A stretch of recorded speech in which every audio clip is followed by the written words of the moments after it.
क्या MCX silver में ideal trade setup बनने का समय नज़दीक है? कब आएगा एमसीएक्स सिल्वर में अपॉर्चुनिटी का राइट मोमेंट? एमसीएक्स सिल्वर में परफेक्ट एंट्रीज के पहले कौन से कंडीशन पूरे होने चाहिए?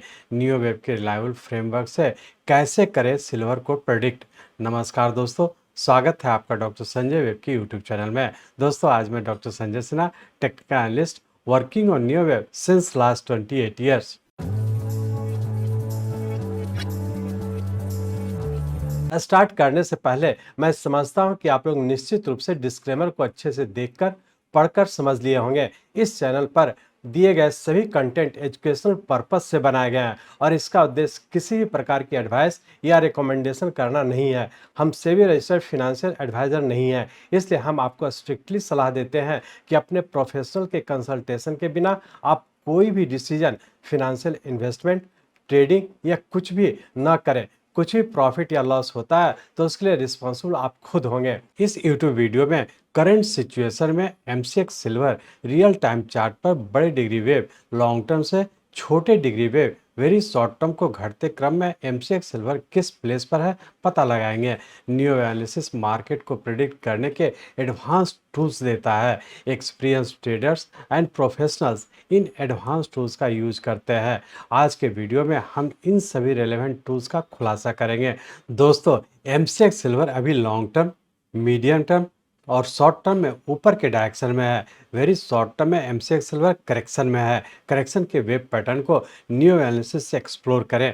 न्यू वेब से ग्रेटर प्रिसीजन और रूल बेस्ड अप्रोच में महारत हासिल करें। एमसीएक्स सिल्वर के इन्वेस्टमेंट एंड ट्रेड्स में रिस्क फैक्टर्स और उसे कंट्रोल करने की समझ विकसित करें। सीखे सिंपल स्टेप्स में पैटर्न कन्फर्मेशन के रूल। हम न्यू पोजीशन स्टार्टिंग से पहले वाइटल सिग्नल्स पर जोर देते हैं। इस वीडियो के अंत तक आप जान चुके होंगे कि एमसीएक्स सिल्वर के इन्वेस्टमेंट एंड ट्रेड्स में long term, medium term, short term और वेरी शॉर्ट टर्म में क्या करना चाहिए। एमसीएक्स सिल्वर में बड़ी कमाई का मौका आने वाला है। बम्पर प्रॉफिट्स लेने और एंट्री टाइम को ग्रैब करने के लिए हमारे साथ जुड़ें। तो बिना देरी किए और इन सभी चीज़ों को समझने के लिए चलिए हम लोग चलते हैं एमसीएक्स सिल्वर के रियल टाइम चार्ट पर। ये एमसीएक्स सिल्वर का हम लोग का मंथली चार्ट है। इस मंथली चार्ट में हम लोग देख रहे हैं कि हमारे पास जो डाटा है 2004 से है और इस डाटा के तहत देख रहे हैं कि अप्रैल 2004 में हम लोग का लोएस्ट पॉइंट बना और इसका यहाँ से एक राइजिंग ट्रेंड में इंटर कर चुका है। तो हम लोग ये कह सकते हैं कि अप्रैल 2004 से लेकर के अप्रैल 2011 तक रफली 7 ईयर्स का हम लोग का एक राइजिंग ट्रेंड था, जिसके तहत हम लोग का एक हायर टाइम फ्रेम का फर्स्ट वेव कंप्लीट किया और अप्रैल 2011 से लेकर के मार्च 2020 तक के कोविड के टाइम तक में हम लोग का एक करेक्शन हुआ और इसी लोएस्ट पॉइंट पे हम लोग का करेक्शन पूरा करके पुनः फिर से हम लोग राइजिंग ट्रेंड में इंटर कर चुके। इस तरह से हम लोग कह सकते हैं कि अप्रैल 2004 से लेकर के अप्रैल 2011 तक के रफली 7 ईयर्स का हम लोग का एक राइजिंग ट्रेंड था, जो कि फर्स्ट वेव कंप्लीट किया और इसके बाद अप्रैल 2011 से लेकर के मार्च 2020 तक रफली 9 साल का हम लोग का एक करेक्शन था। करेक्शन के तहत हम लोग का इस पॉइंट पे पूरा किया, जो कि उससे बड़े टाइम वेव का हमारा सेकंड वेव था। जब हम लोग इस राइजिंग ट्रेंड का स्टार्टिंग पॉइंट जो कि 0 पॉइंट है इस राइजिंग ट्रेंड के लिए अप्रैल 2004 के लोएस्ट से जब हम लोग ट्रेंड लाइन ड्रॉ कर रहे हैं, तो मार्च 2020 के पास जो हम लोग का करेक्शन पूरा किया, यहाँ से हम लोग का इस पॉइंट को टच करते हुए आगे की ओर कंटिन्यू कर रहा है और यही टच पॉइंट हम लोग का सेकंड वेव हो गया और यहाँ से हम लोग का पुनः हम लोग एक थर्ड वेव के फॉर्म में ऊपर कंटिन्यू कर चुके हैं। इस तरह से हम लोग कह सकते हैं कि मार्च 2020 में हम लोग का एक सेकंड वेव कंप्लीट किया और उसका पुनः यहाँ से हम लोग थर्ड वेव के फॉर्म में ऊपर कंटिन्यू कर चुके हैं। अब हम लोग ये देखने की कोशिश करेंगे कि मार्च 2020 का जो राइजिंग ट्रेंड कंटिन्यू किया, इसका सबऑर्डिनेट वेव किस पैटर्न में है और आने वाले समय में क्या होने की संभावना है। तो इसके लिए हम लोग इस मंथली चार्ट को कन्वर्ट करते हैं वीकली चार्ट में। यहाँ पे हम लोग वीकली चार्ट में आ चुके हैं। इस वीकली चार्ट में हम लोग देख रहे हैं कि मार्च 2020 में हम लोग का एक सेकंड वेव का फॉर्मेशन कंप्लीट किया और यही सेकंड वेव का लोएस्ट पॉइंट इस थर्ड वेव के लिए हम लोग का 0 पॉइंट हो गया और यहाँ से पुनः जब हम लोग ऊपर की ओर कंटिन्यू किए तो हम लोग यहाँ पे देख रहे हैं कि मार्च 2020 से लेकर के अगस्त 2020 तक रफली 5 मंथ्स का हम लोग का एक राइजिंग ट्रेंड था, जो कि हम अगस्त 2020 में कंप्लीट करके और पुनः यहाँ पे हम लोग करेक्टिव फॉल में इंटर कर चुके। इस करेक्टिव फॉल के तहत हम लोग यहाँ पे देख रहे हैं कि करेक्शन के तहत नीचे का ये बी और सी वेव इस पॉइंट पे कंप्लीट किया, जो कि सितंबर 2022 में कंप्लीट करके हमारा इस थर्ड वेव का सबऑर्डिनेट वेव सेकंड वेव पूरा करके पुनः फिर से ऊपर की ओर कंटिन्यू कर चुका है। इस तरह से हम लोग कह सकते हैं कि मार्च 2020 से लेकर के अगस्त 2020 तक एक 5 मंथ्स का हम लोग का एक राइजिंग ट्रेंड था, और इसके बाद अगस्त 2020 से लेकर के सितंबर 2022 तक रफली 2 साल का हम लोग का एक करेक्शन था, जो कि साइकिल डेली का थर्ड वेव का सबऑर्डिनेट वेव सेकंड वेव पूरा करके अब पुनः हम लोग फिर से एक राइजिंग ट्रेंड में इंटर कर चुके हैं। तो हम लोग ऐसा कर सकते हैं कि सितंबर 2022 में हम लोग का एक सेकंड वेव पूरा किया, जो कि एक लार्जर टाइम फ्रेम का थर्ड वेव का सेकंड वेव था, और पुनः यहाँ से हम लोग फिर से एक राइजिंग ट्रेंड में इंटर कर चुके हैं। अब हम लोग ये देख पा रहे हैं कि सितंबर 2022 में सेकंड वेव पूरा करके यहाँ से हम लोग का एक थर्ड वेव के फॉर्म में ऊपर कंटिन्यू किया। अब इस थर्ड वेव का सबऑर्डिनेट वेव को हम लोग देख पा रहे हैं कि यहाँ से हम लोग जब ऊपर की ओर कंटिन्यू किए, जिसके तहत हम लोग देख रहे हैं कि सितंबर 2022 से लेकर के मई 2023 तक के इस थर्ड वेव का सबऑर्डिनेट वेव का फर्स्ट वेव कंप्लीट किया, और उसका यहाँ से पुनः हम लोग सेकंड वेव में इंटर कर चुके। तो इस तरह से हम लोग कह सकते हैं कि थर्ड वेव का सबऑर्डिनेट वेव सितंबर 2022 से लेकर के मई 2023 तक 8 मंथ्स का हम लोग का एक राइजिंग ट्रेंड था, जो कि उस थर्ड वेव का सबऑर्डिनेट वेव फर्स्ट वेव था, और इसका यहाँ से हम लोग फिर से करेक्शन में इंटर करके इस पॉइंट पर हमारा सेकंड वेव पूरा करके पुनः थर्ड वेव के थर्ड वेव में इंटर कर चुके थे। अब हम लोग ये एनालाइज करने का कोशिश करेंगे कि इस थर्ड वेव का सबऑर्डिनेट वेव जो सेकंड वेव इस पॉइंट पे कंप्लीट किया, उसके बाद का मूवमेंट किस तरीके का है, इसका सबऑर्डिनेट वेव किस पैटर्न में है।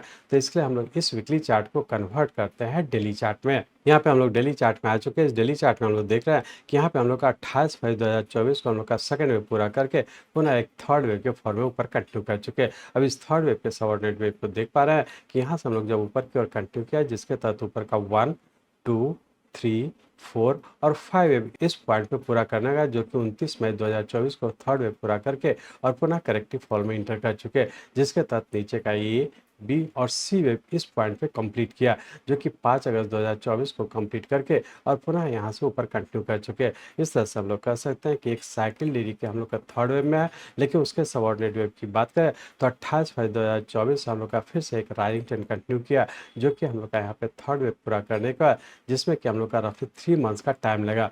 और इसके बाद यहाँ से हम लोग देख रहे हैं कि 29 मई 2024 से हम लोग एक करेक्शन में इंटर किया है, जिसके तहत करेक्शन के तहत नीचे का ए, बी और सी वेव इस पॉइंट पे पूरा किया, जिसमें कि रफली हम लोग का 45 डेज का टाइम बीत चुका है।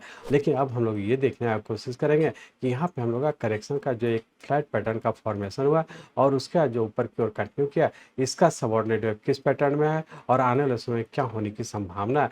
उसके लिए हम लोग इस डेली चार्ट को कन्वर्ट करते हैं 4 आवरली चार्ट में, और सिर्फ ये एनालाइज करने की कोशिश करेंगे कि 29 मई 2024 से जो हम लोग का नीचे करेक्शन में है, ये करेक्शन क्या पैटर्न कंफर्म करके ऊपर कंटिन्यू किया है या फिर अभी भी हम लोग का करेक्टिव फॉल में है। तो इसके लिए हम लोग इस डेली चार्ट को कन्वर्ट करते हैं 4 आवरली चार्ट में। यहाँ पे हम लोग 4 आवरली चार्ट में आ चुके हैं। इस 4 आवरली चार्ट में हम लोग देख रहे हैं कि यहाँ पे हम लोग का थर्ड वेव पूरा करके करेक्शन के तहत नीचे का ए, बी और सी वेव इस पॉइंट पे पूरा किया था।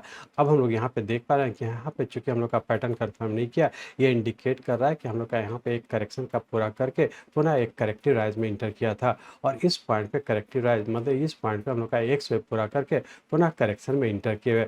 तो हम लोग ये कह सकते हैं कि वेरी शॉर्ट टर्म में अभी भी हम लोग का करेक्टिव फॉल में है, और शॉर्ट टर्म जो कि हम लोग का 29 मई 2024 से करेक्शन में है, ये भी हम लोग का शॉर्ट टर्म के करेक्टिव फॉल में है। तो फाइनली हम लोग ये कह सकते हैं कि वेरी शॉर्ट टर्म और शॉर्ट टर्म दोनों टाइम फ्रेम के करेक्टिव फॉल में है, और उस करेक्टिव फॉल के तहत हम लोग अभी भी नीचे रहने की संभावना है। सिर्फ ध्यान रखें कि जब भी हम लोग का नीचे से करेक्शन पूरा करके ऊपर का पैटर्न कंफर्म करें, तभी हम लोग समझें कि हम लोग का करेक्शन पूरा करके पुनः राइजिंग ट्रेंड में इंटर कर जाने की संभावना है। तब हम लोग ये कह सकते हैं कि वेरी शॉर्ट टर्म की बात करें तो अभी भी हम लोग का एक छोटे से रेंज बाउंड में रहने की संभावना है। यदि शॉर्ट टर्म की बात करें तो हम लोग का करेक्टिव फॉल में, लेकिन ये करेक्टिव फॉल कहीं ना कहीं पूरा करके जब भी हम लोग का ऊपर का पैटर्न कंफर्म करेगा, और जैसा कि आप लोग जानते हैं कि पैटर्न कंफर्मेशन हम लोग का 2 स्टेज में होता है, और दोनों स्टेज यदि फुलफिल करके ऊपर कंटिन्यू करेगा तो फिर से हम लोग राइजिंग ट्रेंड में इंटर कर जाने की संभावना है। तो बेहतर है हम लोग अभी छोटे से रेंज बाउंड में ट्रेड करें और छोटे से स्टॉप लॉस को फॉलो करते हैं आई की ओर कंटिन्यू रखेंगे। पूरे वीक की बात करें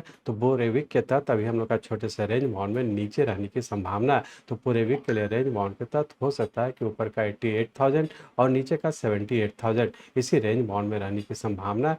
उसके लिए हम लोग का ऊपर का जो स्टॉप लॉस है ये वाला पॉइंट है, जो कि बी वेव का अपर लेवल है, जो कि हम लोग यहाँ पे देख पा रहे हैं कि ये हम लोग का ऊपर का 94,600 का है। तो जब तक ये ब्रेक नहीं करता अभी हम लोग प्लस पोजीशन बनाने का कोशिश नहीं करेंगे, छोटे से रेंज बाउंड में ट्रेड करने का कोशिश करेंगे। लेकिन ध्यान रखें कि वेरी शॉर्ट टर्म और शॉर्ट टर्म दोनों टाइम फ्रेम का करेक्टिव फॉल रहा है, और जब भी हम लोग का पूरा करता है, जो कि बहुत ज़्यादा संभावना है कि इस मंथ में हम लोग का कहीं ना कहीं पूरा करके पुनः फिर से हम लोग ऊपर कंटिन्यू हो जाने की संभावना है। तो बेहतर है हम लोग वेरी शॉर्ट टर्म में अभी छोटे से रेंज बाउंड में ट्रेड करें।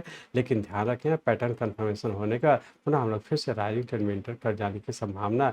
तो इस चीज़ को ध्यान में रख करके आगे की ओर कंटिन्यू रखें। तो फाइनली हम लोग ये कह सकते हैं कि वेरी शॉर्ट टर्म में अभी हम लोग का करेक्टिव फॉल में है।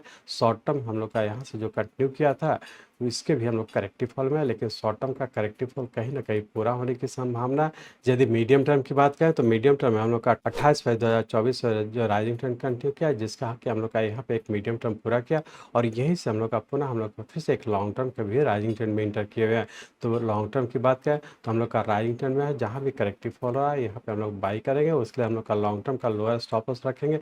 ये वाला पॉइंट जो कि 68,000 का है, लॉन्ग टर्म के इसी लोअर स्टॉप लॉस को फॉलो करते हुए डिक्लाइन पे बाई करके आएगी और कंटिन्यू रखेंगे। मीडियम टर्म में भी हम लोग का राइजिंग ट्रेंड में है, लेकिन उसके शॉर्ट टर्म के करेक्टिव फॉल में, तो इस चीज़ को ध्यान में रख करके आगे की ओर कंटिन्यू रखेंगे। इस तरह से आप लोग जिस टाइम फ्रेम का ट्रेड करना चाहते हैं या जिस टाइम फ्रेम का इन्वेस्टमेंट करना चाहते हैं, अकॉर्डिंगली उसी हिसाब से आगे की ओर कंटिन्यू करते हुए स्टॉप लॉस को फॉलो करते हुए आगे की ओर कंटिन्यू रखेंगे। मैं चाहता हूं, मेरे जीवन का लक्ष्य है कि नियो एनालिसिस के नॉलेज से इस मार्केट में कोई भी लूजर ना हो। इसको आप सीखें, लोगों को सिखाएं, लोगों को मदद करिए। हमारे साथ जुड़े रहने के लिए, आज के वीडियो को ध्यानपूर्वक अटेंड करने के लिए, इसे दूसरों तक पहुंचाने के लिए आप सबका हृदय से बहुत बहुत धन्यवाद। जय हिंद।